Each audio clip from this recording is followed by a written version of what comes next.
safe to say that most of our wars might have been prevented had we been prepared. Benefiting from these experiences, we are trying through military preparedness to lock the barn door before the horse is stolen. Man, am I beat. I think secretly they're having us test these shoes to find out how quickly they'll wear out. The way I feel, it's going to be me first. You better cheer up. The worst is yet to come. This place is driving me nuts. Walk, walk, walk. I've lost 2 inches since I've been here. Every time I think of those greetings, I get teed off. Mine came on an engraved card. How about yours? Sure, with a black border on it yet. I wouldn't mind so much if there were a war going on or something. But this business, here we are, and everybody in civilian life is taking it nice and easy. Well, not everybody. Well, most of them anyway. There I was, all set to get going for myself. And then they put the finger on me. Now what? 2 years and nothing. Well, I'm in the same boat, and I guess just about everybody is. But I don't mind it too much. I don't think time in the service ever hurt anybody. Your neighbors are picked to be members of the board that classifies you. They're familiar with the needs of their town or city, and therefore know best when it comes to deciding what selections and deferments should be made. This, plus all the authority given local boards by Selective Service law, makes it easy to consider each case individually. About 85% of the people with Selective Service are not paid. They feel you can't put a price on being patriotic, and that's what it is. Because none of them have to do the job if they don't want to. Selecting people, some of whom may be friends, neighbors, and even relatives, especially in time of war, is tough. It's an honor, too, since members are appointed by the President on recommendations from the governors. Even foreigners have to register for the draft. Some may not choose to serve, a choice given them through our treaties with their native countries. But if they don't, they can't become United States citizens. Yes, that's right. Generally, after aliens have resided in the United States for 6 months, they're required to register under the Selective Service Act. Now, if you'll sign, please, here.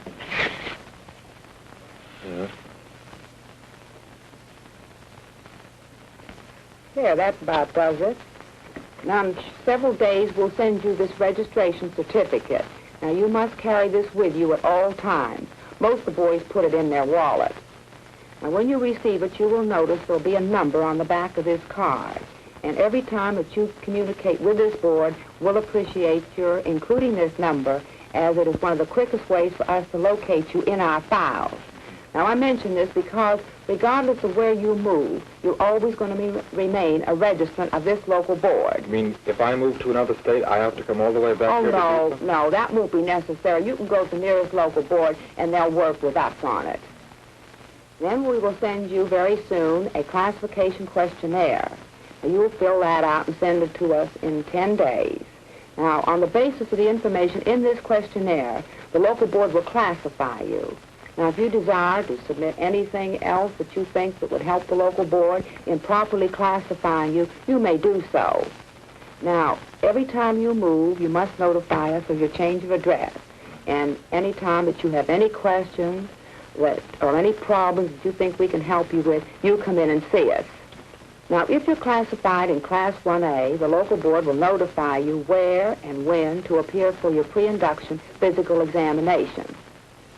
If you're found qualified, our local board will notify you. Then you'll be placed on a list in this local board according to your age with the other available men in this local board.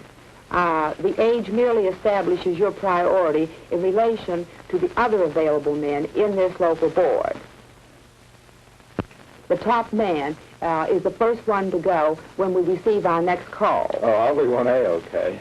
But what are some of the other classes? Well, now, I have a list of them here. Maybe you'd like to see it.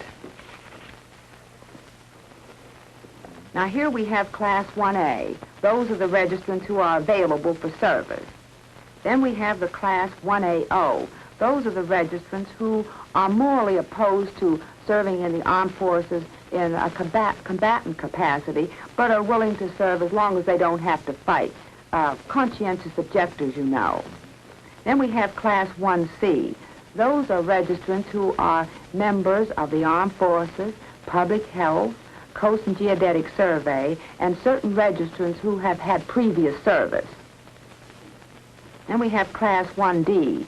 Those are registrants who are members of Reserve and ROTC units. Now we have Class 1O. That covers the registrants who, on religious grounds, object to serving in the armed forces in any capacity. However, they are available for assignment in certain civilian occupations.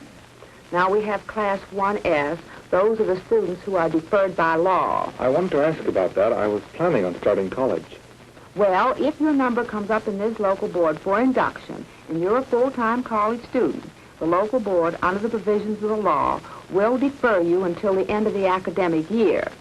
Now, Mr. Yates, our chairman, will be in soon, and maybe you'd like to discuss that further with him, because we have Class 2S, which covers students who desire to complete their college education.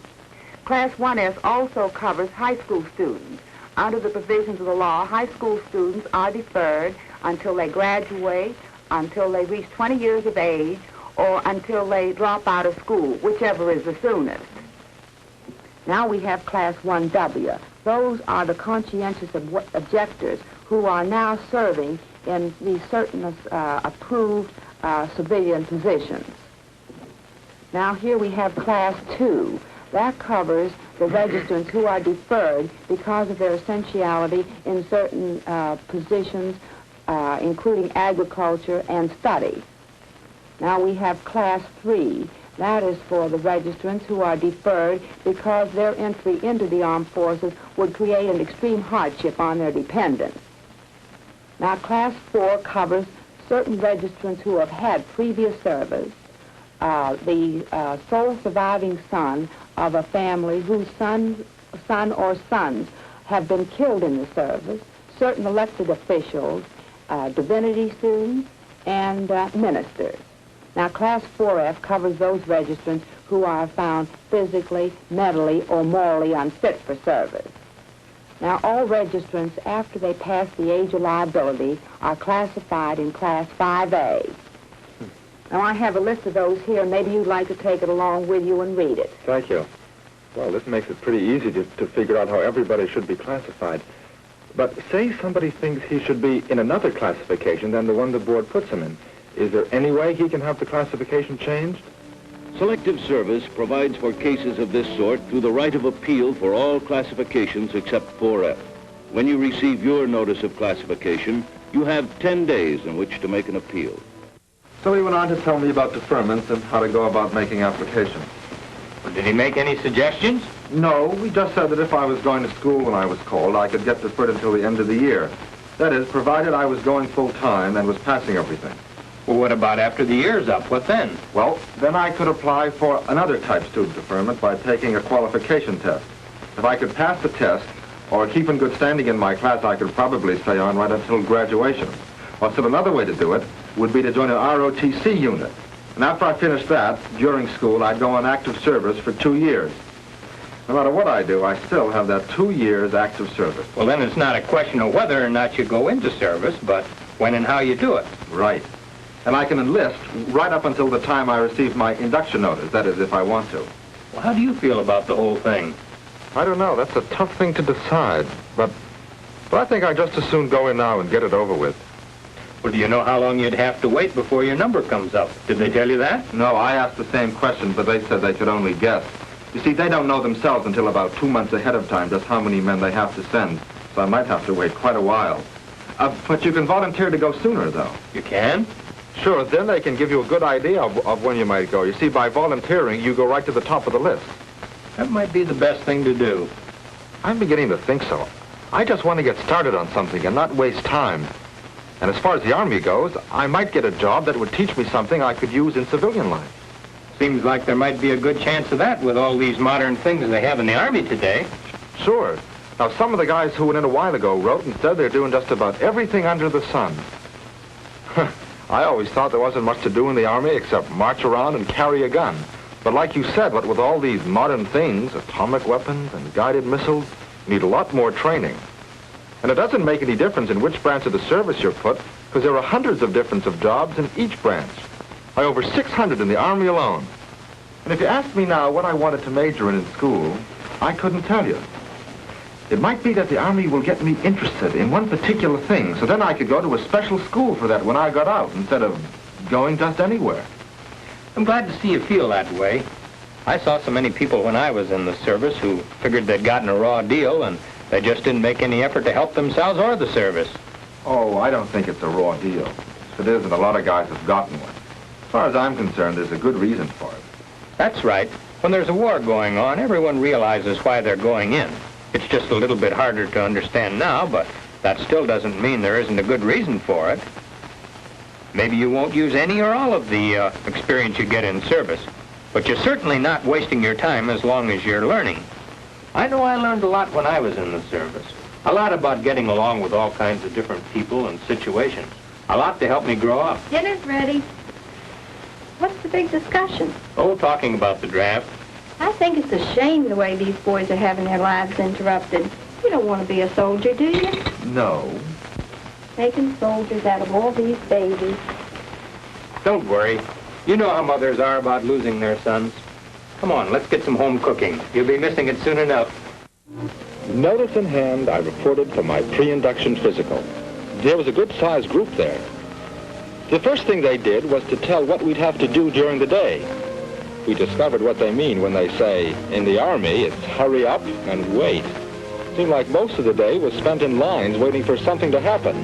But actually, by the time the day was over, we'd accomplished a lot. To begin with, we took our mental test. It was one of those multiple-choice deals. A pretty interesting test.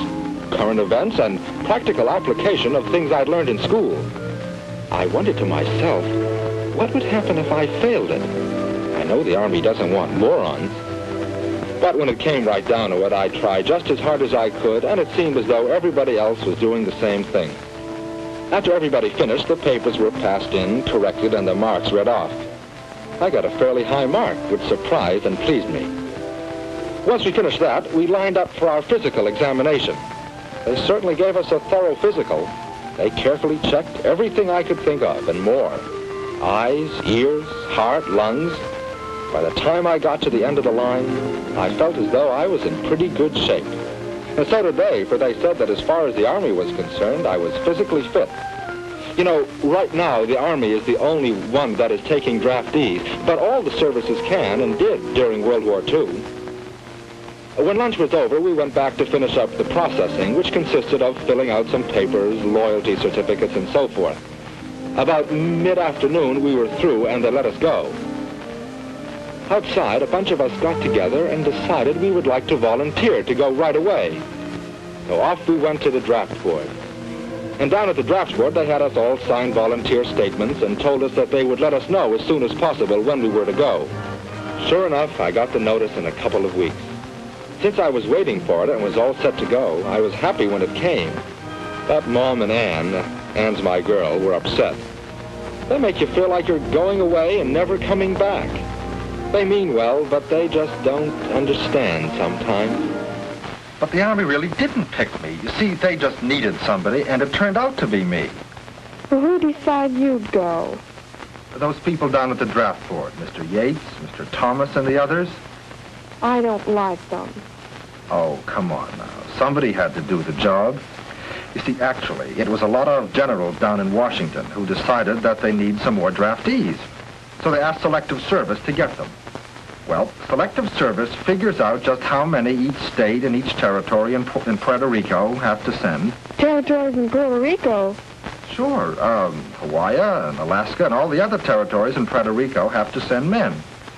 I could just see a couple of guys from Alaska reporting to their draft board on a dog sled. Suppose they have to do it, though. Well, now getting back to what I was telling you. You see, Selective Service tells each state how many men they have to send.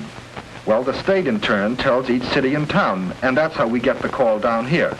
As soon as the town got it, they went to the top of their list, starting with the oldest man, who was 1A, and worked on down. But they didn't get as far as you.